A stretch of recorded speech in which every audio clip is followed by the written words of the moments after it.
Bueno, damos comienzo al seminario anual de escuela. Seguimos con la temática de la angustia. Y bueno, va a presentar su trabajo Ana Errandonea, miembro de la Escuela Freudiana de Montevideo. Hola, buenas tardes. Hola. Hola, buenas tardes a todos. Es un gusto, como siempre, estar acá. Primero que nada quiero agradecer a los compañeros de escuela y a los compañeros que no son de escuela, pero que a lo largo del año trabajamos en cartes y en otro tipo de instancias que obviamente hacen la producción también de este trabajo. Bueno, falta y resto. Ah,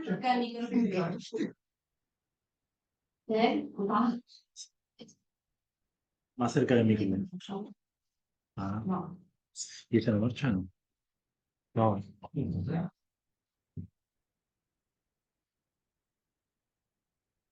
Lacan, en la primera clase del seminario de la angustia, dice: diré, aún mejor, porque pudo hacérseme manifiesto en lo que se dijo en ocasión de la reciente reunión llamada provincial de nuestra sociedad, algo habrá ocupado efectivamente su lugar en la mente de ustedes en lo referente a aquella estructura tan esencial llamada el fantasma.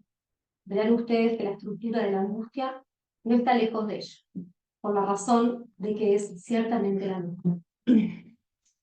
¿A qué se refiere esta afirmación Lacan? ¿Cuál sería la estructura que compartirían la angustia y el fantasma? La angustia es fundamental, ya que nos orienta en la construcción del objeto y también nos orienta en la construcción del fantasma. El deseo, la demanda, la pulsión y su imperativo, mordé, chupá, mirame, estarán en juego y Lacan dedicará especial atención en este seminario. No puedo, más cerca de la voz. Sí. Ahí, es igual, acá. Ahí, estoy pegada. Mordé, chupá.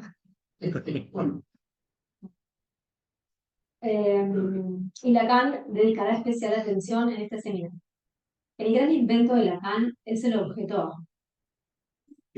Va a plantear la diferencia entre el objeto parcial y perdido con el A como categoría de falta de objeto. O sea que el objeto A como falta irá más allá del objeto perdido. La función de la falta será estructurante del sujeto y del pasaje del objeto parcial perdido al A. La falta será estructurante. Nuestro trauma de nacimiento es el lenguaje. Como seres hablantes nos introducimos en el mundo del lenguaje. El desamparo originario propio de los humanos nos permite, en el mejor de los casos, esa introducción a ser sujetos del lenguaje, sujetados al lenguaje. Por ese amor al del gran otro cuando aún no se es sujeto. El significante entra de un solo golpe, no así la estructura del sujeto que se la construye. Lo primero que surgirá es la angustia como desamparo, correlato del vacío primordial, en donde queda clara la diferencia entre la cosa y la palabra. Nace la angustia y nace el mundo del lenguaje. El sujeto se constituirá a partir de la casa del hombre. La castración de la madre, donde la significación del falo es fundamental para la constitución del sujeto. La angustia tendrá que ver entonces con lo que se pone en ese vacío primordial. Va a hacer de ese vacío un lugar de espanto. Quedan así angustia y falta entrelazados. Angustia de castración primordial, desamparo primordial y castración como correlato imaginario de otros términos.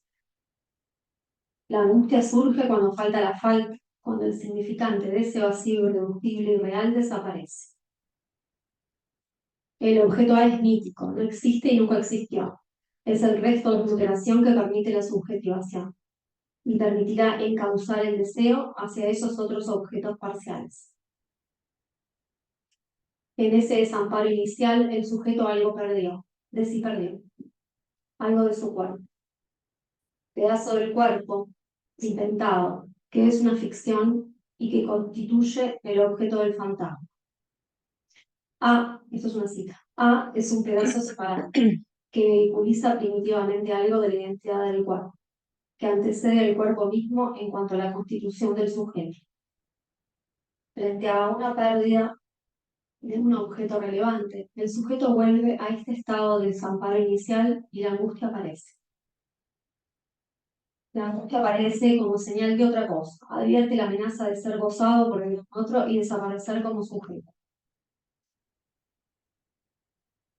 Hay una angustia automática propia de este primer tiempo de desamparo y otra más neurótica asociada a lo que falta en la imagen. Esta angustia es en el inconsciente una marca desconocida para el sujeto, señal que le anuncia lo amenazante de la demanda del gran otro y de los otros. Esta angustia también es real e inconsciente, pero con una relación al imaginario. Está relacionada con esa verdad que no se puede decir toda por la distancia que hay entre la palabra y la cosa. Aparecen las ficciones, escenas imaginarias que se van armando y van al lugar de la falta, y a ese lugar en donde la verdad se dice a medias. Correlato de esa captación original. Cita. Hay dos registros. Por una parte el mundo, el lugar donde lo real se precipita, y por otra parte la escena del plano, en donde el hombre como sujeto tiene que constituirse, ocupar su lugar como portador de la palabra. Pero no puede ser su portador, sino en una estructura que por más verídica que se presente, es estructura de ficción. Hay un vacío estructural primordial, luego la falta en el lugar de ese vacío primordial y a la angustia en el lugar del fallo. Todo esto relacionado con una verdad que solo puede decirse a medias. En el duelo, el sujeto muchas veces identifica al objeto perdido, con lo que él es como A. Freud dice, la sombra del objeto cayó así sobre el yo. Aparece la amenaza de perderse como sujeto, quedando así instalado como objeto. El sujeto era objeto de ese a quien pierde, era su falta, pero en relación a la falta, no a la pérdida.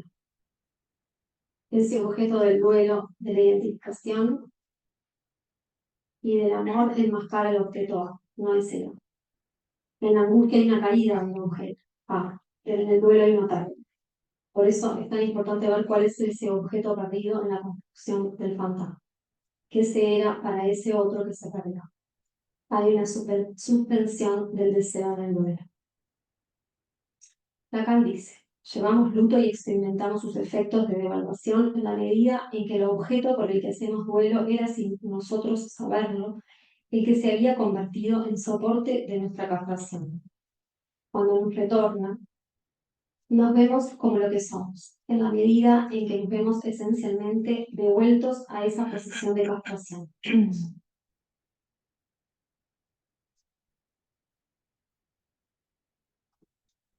En Duelo y Melancolía, Freud plantea, ¿puede perderme el otro? Es a partir del otro que se aísla A, y es en esa relación del sujeto con el otro, que se constituye como red. Cita, el sujeto barrado se constituye en el lugar del otro, como marca del significante. La existencia del otro queda suspendida a una garantía que falta. De esta operación hay un resto que es el A. Lacan, en la clase 9, va a trabajar la característica estructural de la relación del sujeto con el A. Este dejarse caer del objeto tiene su correlato en el pasaje al acto. En el acting out, el sujeto pone en escena su deseo, su fantasma, y hace participar del mismo en nosotros. Esta puesta en escena tiene un carácter de acción velada, pero posible de hacer verdad. Luego de montar y desplegar la escena fantasmática, el sujeto, en muchos casos, no encuentra forma de salirse de la misma, y el pasaje al acto es su salida. Lo esencial a ser mostrado es aquel resto, su caída. El pasaje al acto es un corte. Se precipita, salta de la escena y con este acto, la puesta en escena del fantasma para el otro se termina. Pasaje al acto correlato de dejarse caer. El sujeto aparece barrado al máximo por abajo. Cita. Desde allí donde se encuentra, a saber, desde el lugar de la escena, en la que como sujeto fundamentalmente historizado puede mantenerse en su espíritu de sujeto, se precipita y bascula fuera de la escena. El sujeto es objeto y en cuanto a lo que él es como A, se deja caer. Lacan dará una vuelta al caso de la joven homosexual y trabajará la relación del sujeto con lo que él es como A. El nacimiento de su hermano produjo una gran decepción en la joven homosexual, a partir de lo cual comienza a hacer de su castración de mujer lo que hace el caballero, esto es una cita, hacer de su castración de mujer lo que hace el caballero con su dama, o sea, ofrecerle precisamente al sacrificio de sus prerrogativas viriles, lo cual, por inversión de dicho sacrificio, hacía de ella el soporte de aquello que falta en el campo del amor, o sea, la garantía suprema de que la ley es ciertamente el deseo del Padre, de que se está seguro de ello, que hay una gloria, ley del Padre, un falo absoluto. Su resentimiento y su venganza son esa ley, este falo absoluto.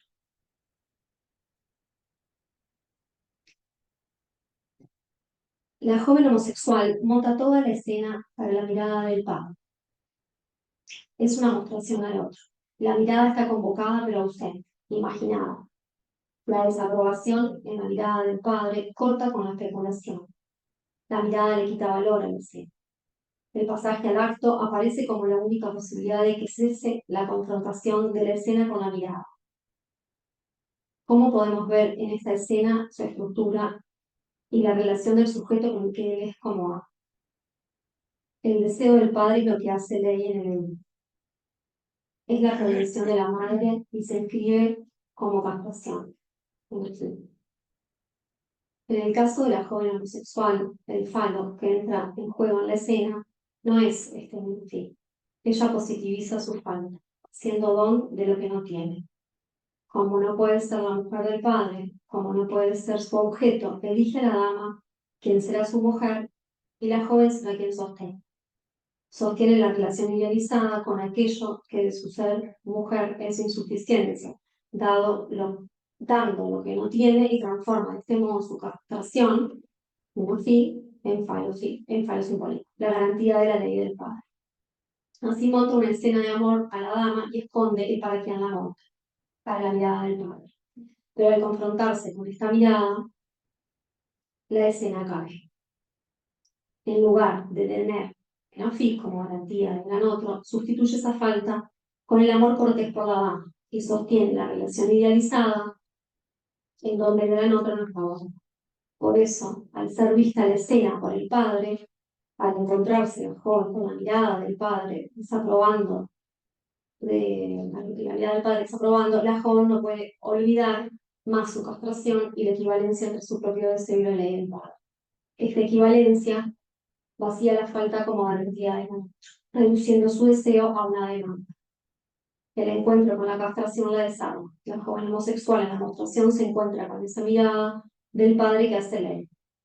Y se produce la equivalencia del falo simbólico con la mirada, con el acto. Es así como se produce el pasaje al acto. El término acting out surge del teatro, en relación a la mostración que se hace cuando alguien no está representando bien su papel. Quien dirige, el director, le muestra al actor lo que no está entendiendo. Es un modo para poder explicar algo cuando la palabra no alcanza. Explicar el no. La angustia es un efecto que no engaña, dice la alma. Para que el deseo se pueda realizar, el sujeto debe dejar de ser, luego mediante, el que colma sus ojos. No en todos los casos la angustia actúa como señal que acude. En algunas ocasiones está expresa. A diferencia del síntoma, que se basa a sí mismo y es puro goce, en el acting out hay un llamado al otro. Es transferencia salvaje sin análisis. El tema es cómo hacer para poder ponerla a trabajar, cómo hacerla entrar al elefante salvaje al cerrado.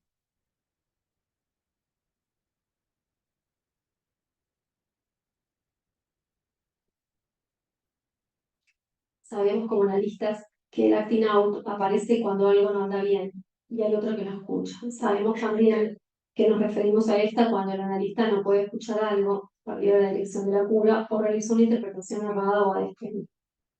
También sabemos que hay sujetos que viven de acting en acting, algunas veces por su estructura, otras por los tiempos de conformación de la misma. El acting out deja entrever la dimensión de la pérdida y el objeto, donde el sujeto se constituye, que generalmente queda enmascarada por la figura de la falta.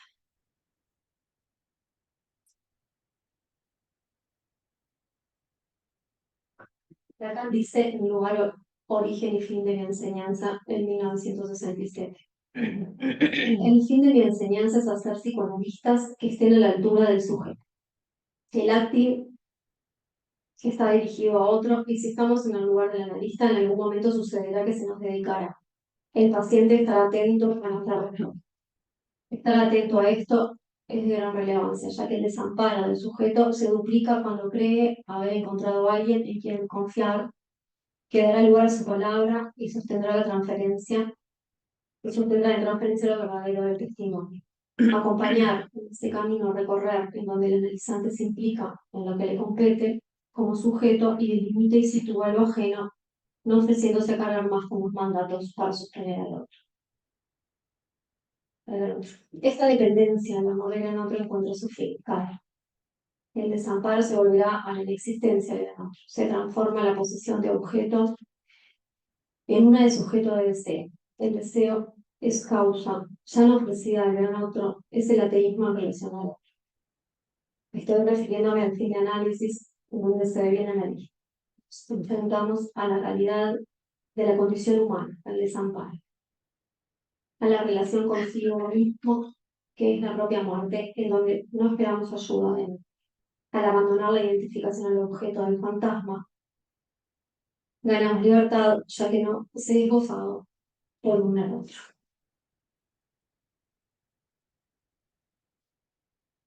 Voy a leer un poema de Borges. Se llama La lluvia. Bruscamente la tarde se aclaraba, porque ya cae la lluvia minuciosa. Cae o cayó. La lluvia es una cosa que sin duda sucede en el pasado. Quien la oye caer ha recobrado el tiempo en que la suerte venturosa le reveló una flor llamada rosa y el curioso color del colorado. Esta lluvia que ciega los cristales alegrará en pérdidas arrabales las negras uvas de una parra en cierto patio que ya no existe. La mojada tarde me trae la voz deseada de mi padre que vuelve y que no ha muerto.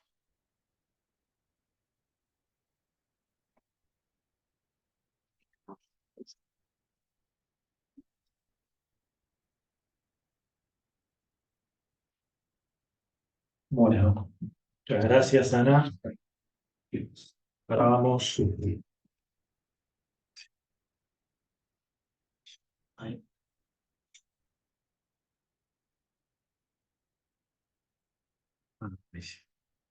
Vamos a continuar con el trabajo de Marcela Castro, miembro de la Escuela Freudiana de Montevideo. Hola, buenas noches. Bueno, algo de lo que pude escribir lo articulé con este libro de Amelie Nothomb que se llama La biografía del hambre. Y titulé a mi trabajo La atrevida. Las pasiones, lugar intermedio entre las facultades y modos de ser, son algo común al cuerpo y al alma, plantea Aristóteles. Él, en su segundo libro de la retórica, pone en juego la relación entre el discurso y la pasión a través de la persuasión. Y si bien los argumentos del retórico deben basarse en las razones y motivos expuestos en el discurso, afirmará que el control de los afectos es esencial para lograr dicha persuasión.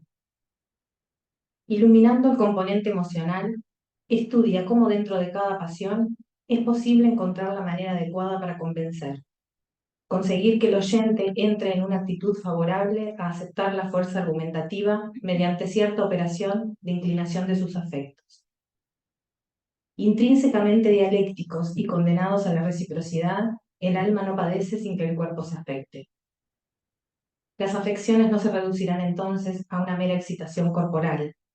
Las emociones reconocen, además del estado de quien las padece, un objeto hacia el que se dirigen y una serie de motivos. Detengámonos entonces en ese afecto, efecto del lenguaje sobre el cuerpo. La angustia, insolente, inquietante y atrevida, actúa con valor y hace sin miedo. Por eso el femenino, supongo.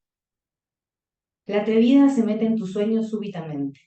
Es la entrada en la dimensión de lo siniestro. Te despierta, te saca el hambre, te llena de vacío o de un exceso devorador. Ella no se reprime, se escabulle, se desplaza y a veces hace nido, dejándonos a la espera del porvenir. En nuestra clínica la angustia es brújula, abertura por donde, entrecerrando los ojos, se mira mejor un objeto. Ella es esencialmente un corte, es la acción mediante la cual el significante y su funcionamiento hace surco en lo real, pero es también espera, tiempo de inminencia, tierra fértil para que nazca el afecto correlativo a esa espera del otro. Y en la dimensión del acto, que es también la del dicho, es donde se arranca la angustia a su certeza. El afecto como efecto del significante sobre el cuerpo aparenta un lugar privilegiado de manifestación de la verdad del sujeto. Pero ojo al piojo, de entrada y por sí mismo no es tan evidente. He ahí nuestra tarea, la relación entre el lenguaje y la angustia, que no se trata de corroborar tal o cual afecto, sino de la búsqueda de la verdad particular que hay detrás, significantes y significados que arman la escena detrás de la escena, distintos modos en que el lenguaje atrapa el objeto causa. No es novedad para nosotros que lo primero que necesita un cuerpo para ser cuerpo es de la operación lingüística que lo instituye como tal de manera definitiva. Es gracias a esa operación del lenguaje que comenzamos a tener un cuerpo organizado en brazos, piernas, etc. Ni más ni menos que el estadio del espejo como formador del yo. Imagen que da al cuerpo la armonía que falta, localización de una experiencia de satisfacción. La función del yo ideal, es decir, la función central del investimento narcisista como regulador simbólico, es estrictamente necesario para la constitución de la imagen del cuerpo. Así es como Lacan nos enseña que un cuerpo no se reduce a lo que se percibe de él, sino en un primer momento lo explica por la intervención de lo simbólico sobre lo imaginario y lo real. El hambre soy yo. Así se presentó Amélie. Ella arma meticulosamente su apología del apetito. El hambre parece no tener fin y se convertirá en su motor desde niña. Ella explica su vida a través del hambre, reivindicando firmemente una avidez y glotonería en muchos registros. Hambres de lenguas, de libros, de alcohol, de chocolate, ansias de belleza y de descubrimiento. Afirma tener un apetito absoluto, complicada paradoja de su existir. Un deseo sin fin que la asedia en todas sus formas hasta encontrarla en la adolescencia donde decide dejar de comer y padece anorexia durante algunos años. Amelie a sus 5 años aprendió a robar. Robaba dulces. Un día corrí a mi casa, subí los 4 pisos a toda velocidad y aceleré hasta el cuarto de baño cerrando la puerta tras de mí. Me instalé ante el espejo gigante. Saqué el botín de debajo de mi jersey y comencé a comer observando mi imagen reflejada en el espejo. Quería verme en estado de placer. Aquello era un espectáculo. Con solo mirarme podía detallar los sabores. La función del recubrimiento de la imagen, al establecer la diferencia entre las imágenes reales y las virtuales, deja abierta la pregunta por la función del objeto A en lo simbólico. La percepción de nosotros mismos no está regida únicamente por la incidencia del significante frente a Lacan, sino también del campo perceptivo, no como dependiente del registro de la realidad, sino a partir de la operación de extracción del objeto, extracción que sin embargo le da su marco. Esta novedad nos fuerza a pensar los fenómenos perceptivos en relación tanto a la articulación significante como al goce. Las estructuras están presentes en el campo de la experiencia misma. Es por eso hoy mi interés pensar la estructura de la angustia en su relación con el deseo por un lado y por otro en su articulación con el fantasma. Te seca la garganta la tenida también. Para eso les propongo un 3. Angustia, certeza y enigma. En términos lingüísticos, un enigma es una enunciación cuyo enunciado se desconoce, dando cuenta que hay alguien de quien proviene. ¿Y de quién proviene? Y sí, del otro, del campo del otro. Pero eso, pura intencionalidad del significante, me concierne. Quiere decir algo aunque no sé qué, y cuanto menos sé qué quiere decir, eso más quiere decir algo. El colmo del sentido. Enigma y certeza producen una ruptura, un corte en el espacio semántico que surge como angustia en el campo del otro, que desea algo y no sé qué es. En esta dimensión de la angustia, ¿qué soy para el otro? Ineludible en la clínica y de la pregunta ¿qué soy en relación a mi propio cuerpo? Es donde quedamos a merced del otro. El instante donde el deseo voraz de la mantis religiosa constituye a ese otro como radicalmente otro. En ese apólogo, Lacan se pregunta qué sentirá un sujeto con una máscara animal si estuviese encerrado solo con una mantis religiosa de 3 metros de alto, lo cual haría que el sujeto tenga en proporción el tamaño del macho. Si aquella máscara fuese impropia, plantea, podría mi partener incurrir en algún error sobre mi identidad. Cito: yo no veía mi propia imagen en el espejo enigmático del globo ocular del insecto. ¿Va a devorarme? Lo que soy como objeto para el otro es un trazo de angustia que se abre paso en el grafo del deseo y sostiene la distancia. ¿Qué me quiere? La respuesta se sitúa a nivel del significante del otro barrado. Respuesta insoportable, ya que trae tras de sí la castración. Las demás respuestas, que en el grafo se sitúan por debajo del significante del otro barrado, intentan encubrir de diversas maneras su falta estructural. Esa angustia que encarna la proximidad del objeto se presenta como real y apunta al ser, impidiendo así la sustitución mentirosa de otros afectos. Su función es vital en nuestra práctica. Nuestra relación muestra la relación estructural del sujeto con el objeto A. Ella nos guía en el acercamiento de ese sujeto al deseo del otro. Ubicarla en el grafo sería situarla entre el fantasma y el significante del otro barrado. El hambre es deseo, dice Amélie. Es un deseo más amplio que el deseo. No es voluntad, tampoco es debilidad, ya que el hambre no conoce pasividad alguna. El hambriento es un ser que busca. ¿Pero qué busca? ¿Qué buscaba esta niña en el hambre? Amélie deseaba dulces. No recibirlos la condenaba a ser una hambrienta a la que tienen que obligar a comer. Tengo hambre, le decía a mi madre rechazando sus ofrendas engañabobos. No, no tienes hambre. Si tuvieras hambre, comerías lo que te doy, la oí decir 1000 veces. Tengo hambre, protestaba yo. Desde Freud, que al separar pulsión de instinto, damos cuenta que hemos endilgado a la comida tristezas que siempre han sido nuestras. Sabemos de sobra que comer en lo humano no es meramente nutricional. Comemos relatos, historias, sentidos que se maceran en cada plato, y también alguna vez que otra nos comemos la pastilla. La comida, además de una fiesta sensorial, es un lazo con el otro. Amélie define a su padre como un mártir alimentario, un individuo al cual el hambre le fue inyectado a la fuerza desde el exterior y luego reprimida a perpetuidad. A él le jugaron una mala pasada, dice. Le impusieron la obsesión por comer y cuando estuvo bien poseído, le pusieron a régimen hasta el final de sus días. De su madre, cuenta que era la administradora de la esclavitud alimentaria de su padre.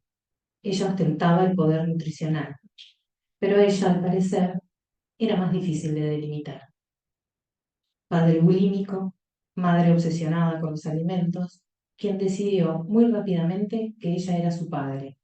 Allí donde había aparecido, vio identidad. A mis 3 años, cuando recibía las órdenes de invitado de mis padres, en un tono fatigado yo decía, yo soy Patrick. La gente quedaba estupefacta. Solo quería adelantarme a mi madre, quien al presentar a sus 3 hijos, acabara con la más pequeña diciendo, y ella es Patrick. Así pues, llevaba vestidos, pelo largo y rizado, y me llamaba Patrick. Me molestaba. Ella sabía que yo no era Patrick, que yo no era ningún señor. Y sí, era cierto que me parecía a él, pero no por ello la diferencia entre él y yo dejaba de ser menos fundamental. El investimento de la imagen especular es un tiempo fundamental en la relación imaginaria, pero que tiene un límite, ya que no todo el investimento libidinal pasa por la imagen especular. Hay un resto que queda en lo real sin reflejarse en el espejo. Por lo tanto, no todo en la imagen es especularizable. Este movimiento conforma el campo escópico, un campo regulado justamente por la extracción de ese resto, separación que posibilita cierta armonía de la imagen del cuerpo, en tanto imagen que vela ese objeto. En términos estructurales, el recubrimiento del objeto está asegurado principalmente por dos elementos que garantizan tanto la unidad del sujeto como la de su cuerpo, la identificación especular y el fantasma. Por tanto, si la atrevida remete, es por efecto de la caída del velo o la conmoción del arreglo fantasmático. Yo soy Patrick y nos ayuda a ubicar allí la estructura de la angustia entre deseo y fantasma. Aquello que puede simbolizarse pasa por insignificante y lo que no aparece como angustia, afecto intrínseco de la estructura. Podríamos decir entonces que la angustia es el afecto radical que revela la verdad de lo simbólico como incompleto y que pone en tela de juicio la verdad del deseo del sujeto. Ella es señal de lo real, ya sea en lo que respecta al abrevimiento del deseo como en relación al goce. Ahora bien, si acordamos que la vía regia para interpretar el deseo es hacer consistir al síntoma y que sin ello no es posible poner un punto de capitán a la angustia, ¿está Amelie condenada a un goce infinito? A través del fantasma, el objeto A sostiene al sujeto dividido que se encuentra en desvanecimiento. La angustia de Amelie pone al descubierto el vacío en su estructura. Pienso en la cercana relación entre angustia y fantasma. En ambos el sujeto inconsciente se encuentra en relación con el objeto, pero sin embargo el fantasma opera de pantalla, lo encubre. Y pienso si esa insignia, el hambre soy yo, anuncia un fantasma que no engaña el ojo, que no es tan efectivo en su función. La angustia se cuela insistentemente en el cuerpo de Amelie, que privándole la comida, la pone a escribir. No importa lo que está pintado sobre la tela, se trata de no ver lo que se ve por la ventana. La vida, dice ella, comienza donde comienza la mirada. En principio no había nada, y esa nada no está ni vacía ni definida, se basta sola ella misma. Y Dios vio que aquello era bueno, pero él carecía de mirada, la más sorprendente de las virtudes. Esa niña que no conforme con su entorno adopta la forma de un tubo, que come y defeca sin percatarse de ello, nada retiene, hasta que descubre el sentido de su vida en una barrita de chocolate. El marco es fundamental para la constitución de la escena, lugar donde el sujeto del inconsciente se constituye y ocupa su lugar como portador de la palabra. Allí puede sostener su estatuto de sujeto, historizado. La angustia de Amelie se cuela entre una realidad fantasmática que se desvanece y deja a la intemperie su soporte. ¿Es la angustia quien da marco a ese cuerpo que dice de lo que no se puede velar? Pensemos si el sujeto no es eso, un juego de espejos, tejido entre redes y cadenas significantes que da como resultado la estructura del resto de una operación de goce, que mira a lo imposible de la relación sexual entre todo aquel que habla. Y así vamos por la vida, inventando nuevos menús en el mejor de los casos. En otros, comiendo platos recalentados, repitiendo almuerzo, merienda y cena, guionando historias con principio y fin, buscando alguna forma de seguir velando la real. Y sigo preguntándome, hoy, y puertas adentro del consultorio, ahí con las patas en el barro, cada vez que aparece esta atrevida, ¿qué no hacer para estar a la altura?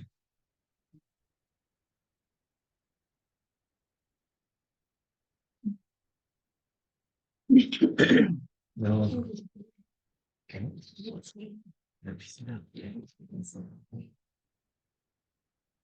Sí, me lo vas a hacer. Eso es mío. ¿Esa es tuya? Ya. Bueno, muchas gracias, Marcela. ¿Eh? Con hambre ahí. Con hambre. No es eso. Bueno, vamos a dar un espacio ahora para el intercambio, comentarios, están por Zoom también. ¿A cómo se abre esto? Ahí.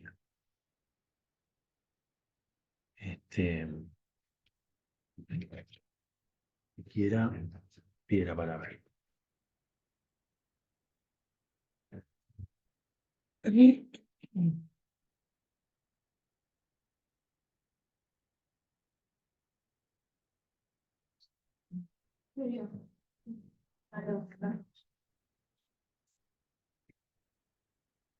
Bueno, gracias. Sigue adentro. ¿Más ahí? Bueno. Bueno, me encantaron los trabajos, ambas. Quería hacerle una pregunta, Ana, primero, para continuar con lo que venís trayendo, trabajando sobre la angustia y sobre todo lo que yo hago un recorte de lo que decís en relación al fantasma, a la estructura del fantasma. Y algo que dijiste en relación al fin de análisis, que bueno, capaz que lo noté con mis palabras, pero capaz que coincidimos, que algo en la relación a sí mismo cambia, ya no es más sesgada por el otro, con mayúscula, que en definitiva estamos diciendo que ya no se espera el mensaje propio invertido, digamos, ¿no? Entonces ahí te pregunto esto de uno mismo, si es el mismo uno mismo que está en el espejo del propio mensaje invertido, que haces un desarrollo al principio, ¿no? De este objeto especular que luego de alguna manera se recorta en el fantasma, si pensás que es de la misma categoría, ¿no? Este sí mismo del fin de análisis con este propio mensaje que viene impartido del otro, si pensás que tiene que ver, si es la misma categoría de mensaje.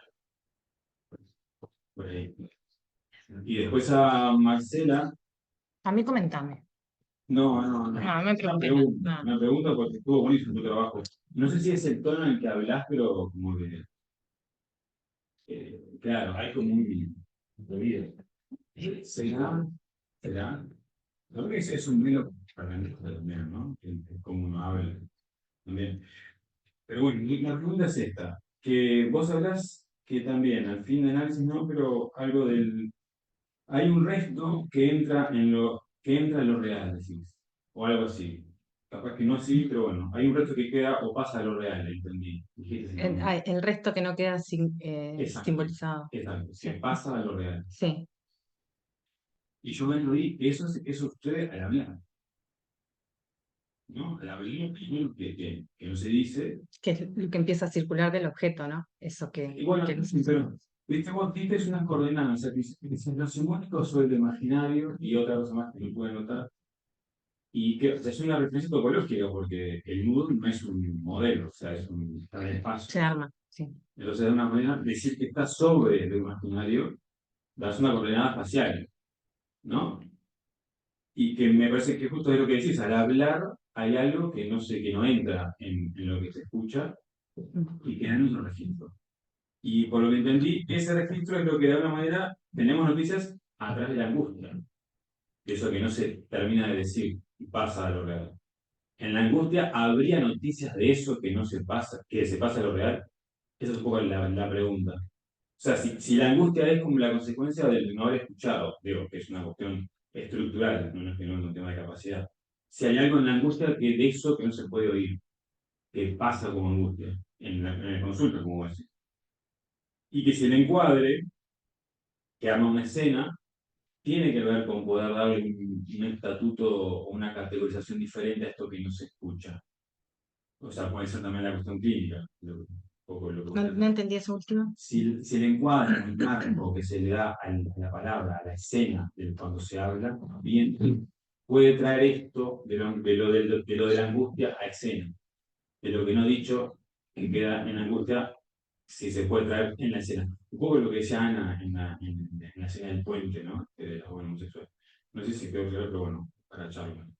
Vale. Pero Eso es lo bueno.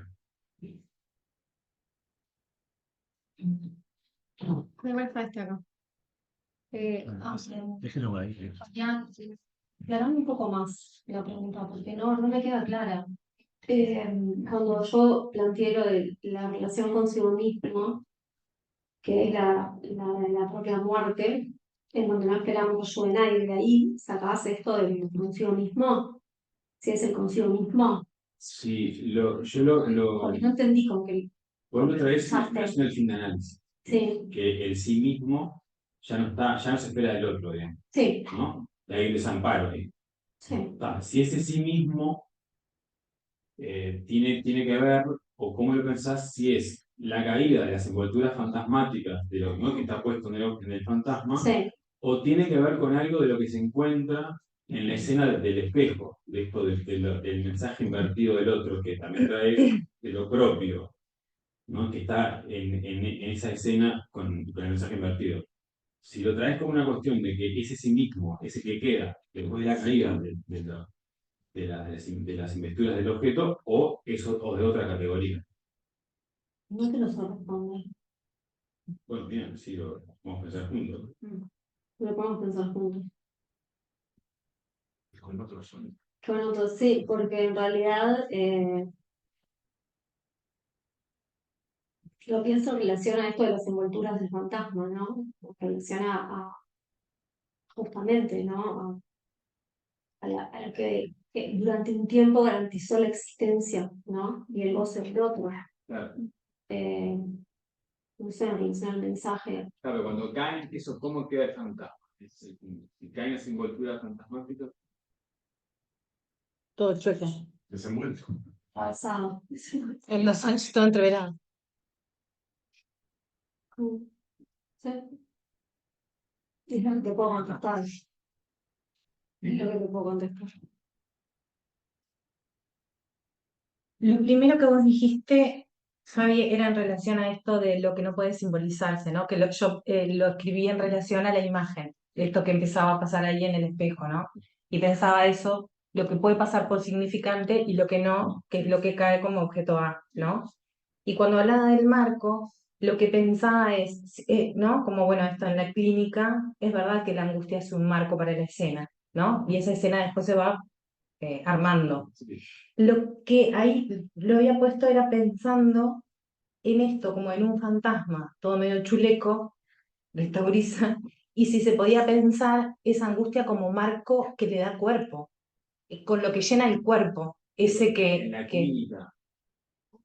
lo pensaba en la clínica y lo pensaba porque lo pensaba en relación al nudo. A esto, tengo hambre, no, no tenés hambre, tengo hambre, o sea, no es eso. Hay otra cosa que se juega ahí. Sí, no sé. Sí. Y sí, y después estaba Celia. Estaba seria, sí. No, pero estaba Karina primero. Estaba frente. Bueno, quería Como que de la asamblea, ¿eh? darle textos de las dos.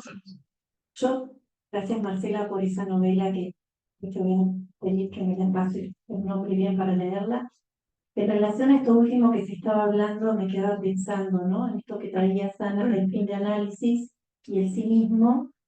Eh, bueno, justamente, ¿no? Esta cuestión de sin el otro para hacer lazo con los otros, ¿no? Como ese pasaje, justamente, que ese otro caiga y que habilite hacer lazo con otros. Es lo que se me ocurría pensar. Sí, era por ahí. Y después en relación al trabajo que traías, Marcela, me dejó pensando muchas cosas, sobre todo porque pensando en la clínica, ¿no? Con algunas cuestiones en relación a la anorexia, en el caso de Amelie, Sí, como ella no es que, o sea, no es que se rehúsa a comer, sino que le dice a la madre que tiene hambre, ¿no? es ambas. Es En un ambas. principio es la Bien. glotonería.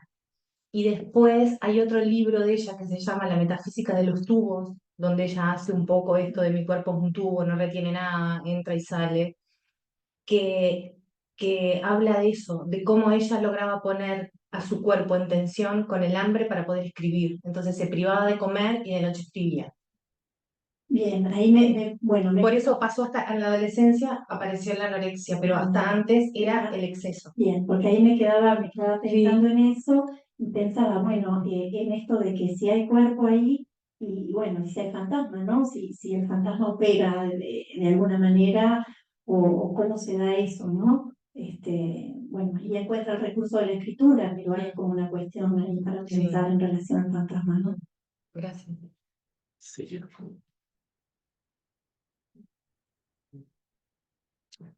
Bueno, gracias a los dos. Ante una. Ana, para vos, gracias por la lluvia borgiana en carta de Borges, me gusta ese poema en particular. Eh, Dos preguntas breves. Una cosa es el acting cuando alguien está en análisis, ¿no? En donde uno podría decir rápidamente, bueno, el analista está dormido o está haciendo la plancha, pero es verdad que muchas veces llega un analizante, un futuro analizante, en acting. ¿Qué pensabas de eso? La segunda es sobre el fin de análisis que vos decís que ahí es donde se le viene analista. Y si vos pensás que es en el fin de análisis que alguien deviene analista solamente. Y Marcela, el hambre como tal. En algún momento me pareció escuchar que hablaban de deseo y en otros momentos de goce. ¿Está entre los dos? ¿Puede jugar los papeles?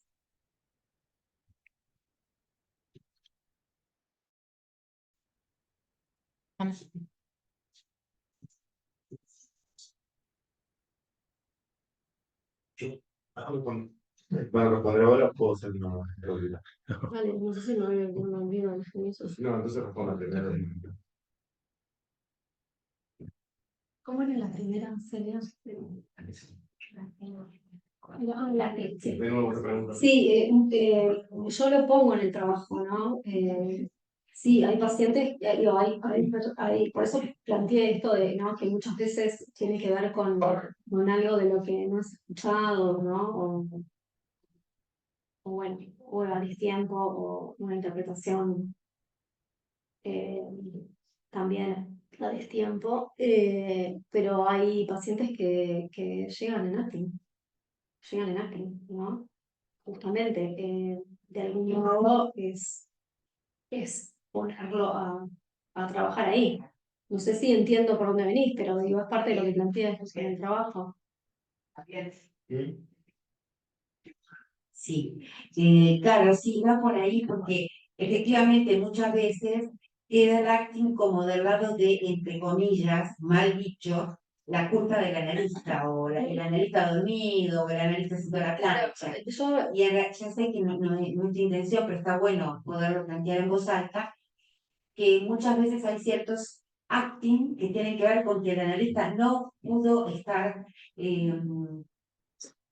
por las limitaciones propias, por lo que fuera, haber leído allí algo, pero muchas veces alguien viene y al poco tiempo, son los momentos más peligrosos en los comienzos del análisis, que haga un acting logrado, fallido, lo que fuera, y que esto se perpetúa, porque vos también decías esta cuestión de que hay gente que está arquitecturada de este modo. Sí, igual. Sí, sí, comparto contigo. No, tal vez no quedó claro, pero digo, lo quise como aclarar, ¿no? También una parte del trabajo puse, ¿no? De que bueno, que a veces tiene que ver con esto, ¿no? De una intervención tal vez o un escucho que tal vez no fue la más adecuada, pero que bueno, muchas veces es propio de la estructura del sujeto o de los tiempos de la estructura. Por eso pongo los tiempos de la estructura, porque bueno, quienes trabajamos con adolescentes, a veces no, hay una puesta en escena constantemente, ¿no? Y la otra pregunta para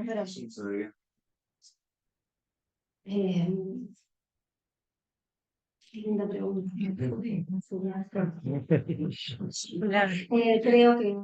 Yo creo que no sé si hay un fin de análisis, por decirlo de alguna forma, ¿no? Creo que sí está el fin de análisis, al que me refiero. Creo que hay momentos, ¿no? En donde hay determinadas relaciones, hay una relación al fantasma o un trabajo, un atravesamiento del fantasma y construcción del fantasma en análisis que permite el poder escuchar desde otro lado. no necesariamente es la experiencia, supongo que casi de la mayoría de los que estamos aquí presentes. Porque en general comenzamos a trabajar mucho antes de plantearnos el final del análisis. Son momentos que difieren, me parece. Sí. Sí, creo que sí. Sí. Yo le iba a decir No, algo. no, Para que no, le Lucero va a decir decir a algo. Celia. Sí, Y a vos primero. Sí, sí. Celia, en esto que vos me preguntás del deseo y del goce, era un poco lo que me preguntaba en relación a si estaba ella condenada a un goce infinito, pensando en que el goce hay posibilidad cuando está recortado, por el amor, por el deseo, por otra cosa, ¿no? Yo no había leído otra cosa de ella, después hurgando me di cuenta de que ese hambre lo puso a girar en relación al deseo de escribir, ¿no? Cuando en otros libros explica esto de que le producía el hambre, las ganas de escribir, ¿no? Eh, pero bueno, es un poco eso pensándolo en el nudo, ¿no? En algo que recorte, que no queden solos, sino ahí. Claro, porque en lo que vos decías, me parece que el hambre colocado en el lugar del goce está bien, ¿quién no goza? Yo ya estoy gozando, como supongo que muchos de nosotros, por ahí alguien gritó que había hambre en el cuadro, que puede ser un lugar de encuentro, ¿cómo que no? Pero puesto en el mal lugar, en el mal goce, efectivamente es algo que la aleja de su deseo, en el punto de la reticencia de ella transformarse en el farito de mamá, ¿no? En el cuo que come y defeca y bien. Cuando esto queda anudado al deseo, efectivamente da lugar al espacio creativo, que para ella tiene que ver con escribir o qué sé yo, porque el deseo en sí mismo es un hambre insatisfecha e infinita.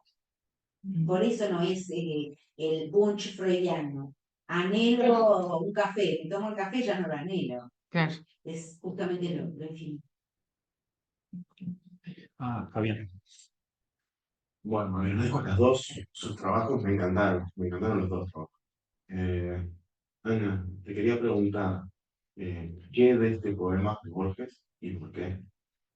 Y, Marce, ¿vos pensás que esa anorexia en la adolescencia, articulada en esta demanda de la madre, no se trata de dejar a la madre con libre?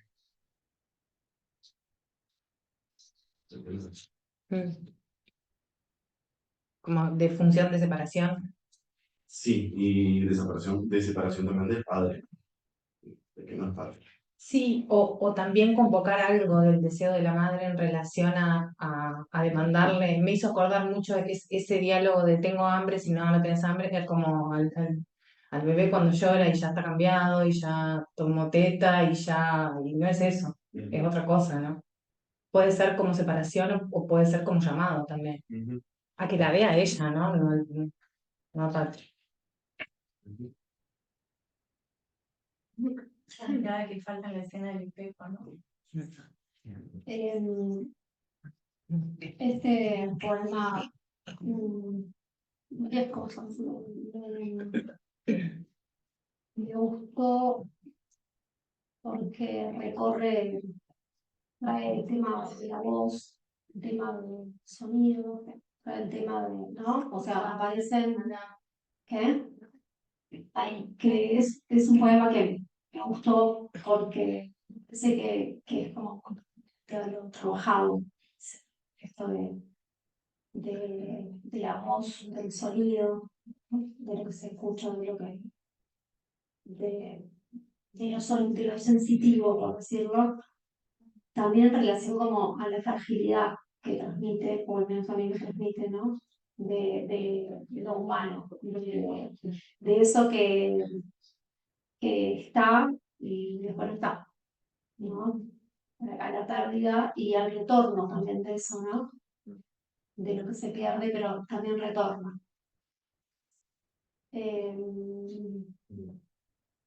¿Por ahí? Enrique.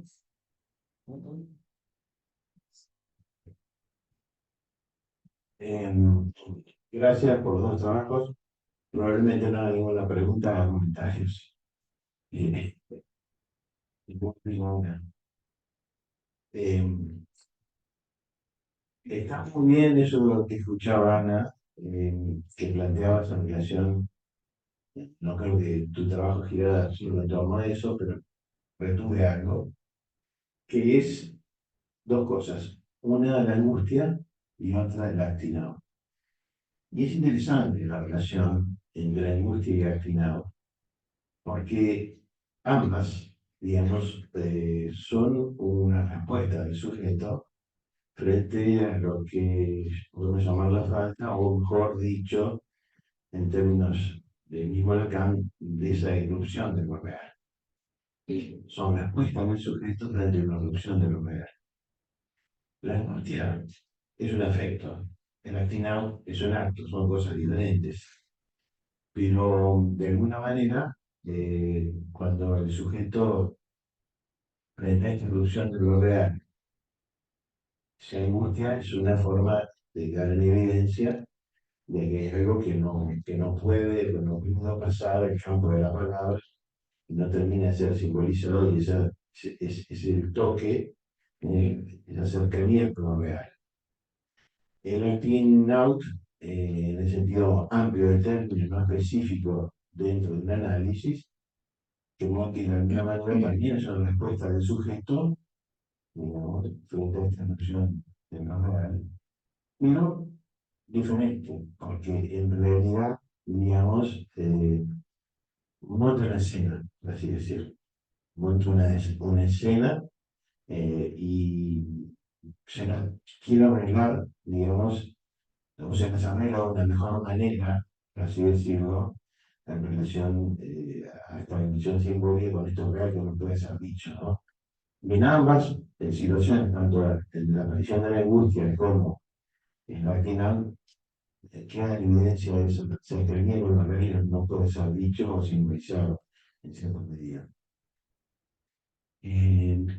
Tanto en la angustia como en el final, digamos, la podemos ubicar en el campo clínico, análisis o vida de un sujeto, pero también tenemos que entender que las dos, una como acto y la otra como afecto, la tenemos que entender en el proceso de reestructuración subjetiva. O sea, nadie, digamos, que se precie del sujeto, estoy hablando de un sujeto neurótico, ¿no? En el caso de la psicosis, que me tenemos que hablar de otra manera, eh, en la situación clínica, nadie que se precie del sujeto, digamos, eh, puede decir que no pasó por momentos de actinados o que no pasó por momentos de angustia, ¿verdad?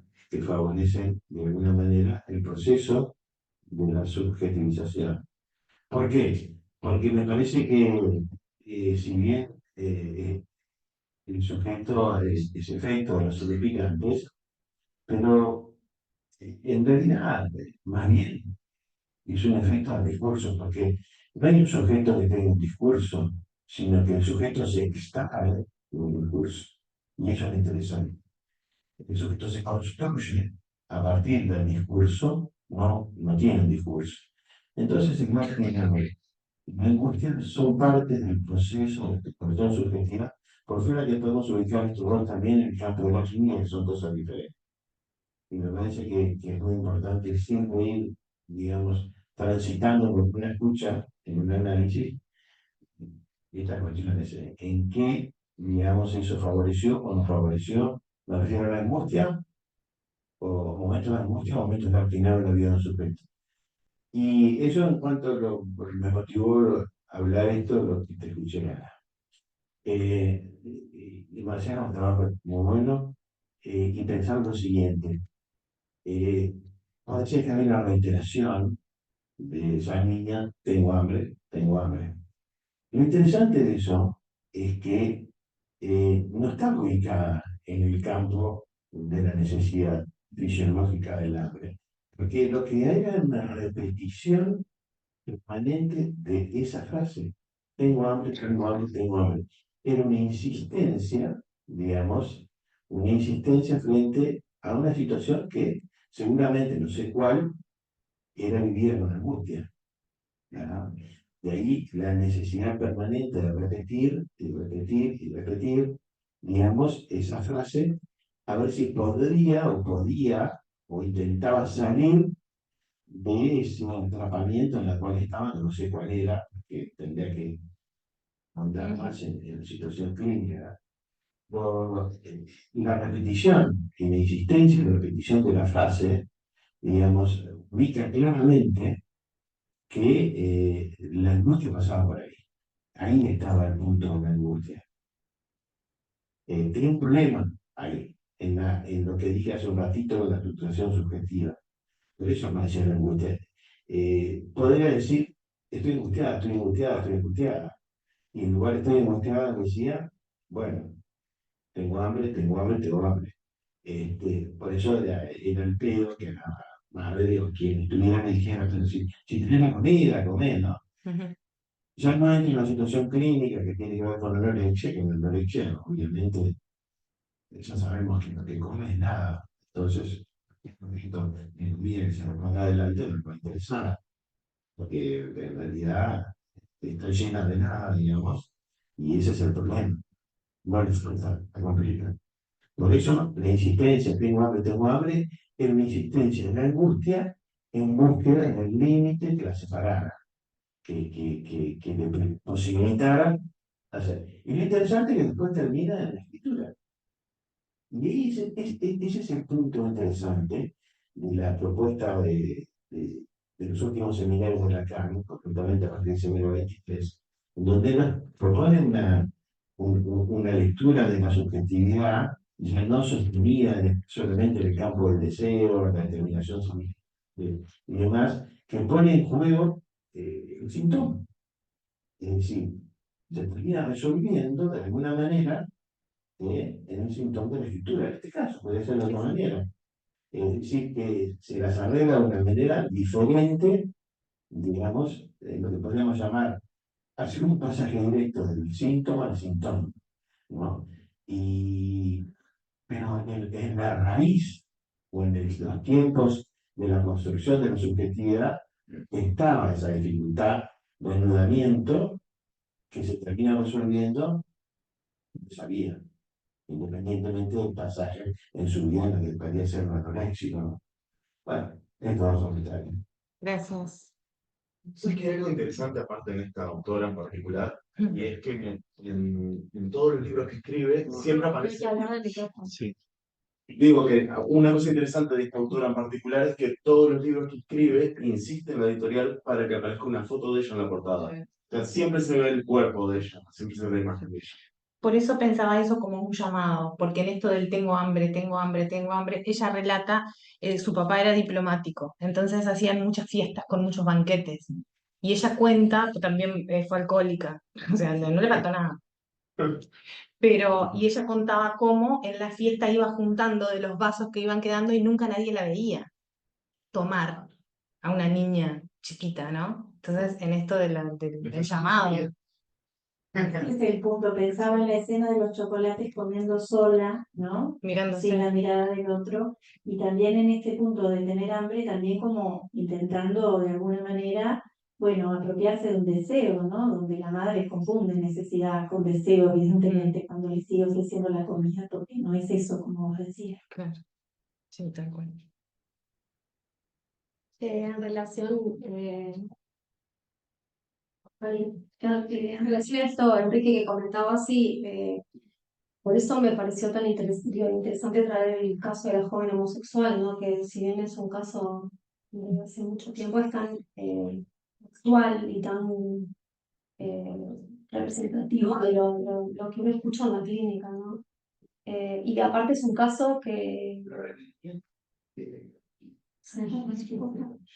Bueno, y no, y en relación a cómo queda como bien desarrollado, ¿no? Esto que vos traes bueno, en un tiempo constitutivo, la necesidad de armar eso, ¿no? Para justamente poder, de algún modo, anudarse, ¿no? Eh, Ella empieza su análisis después, o sea, a partir de, y ni siquiera porque ella quiere, nada, porque la manda. Me pareció como bien interesante. Está en relación a la angustia, ¿no?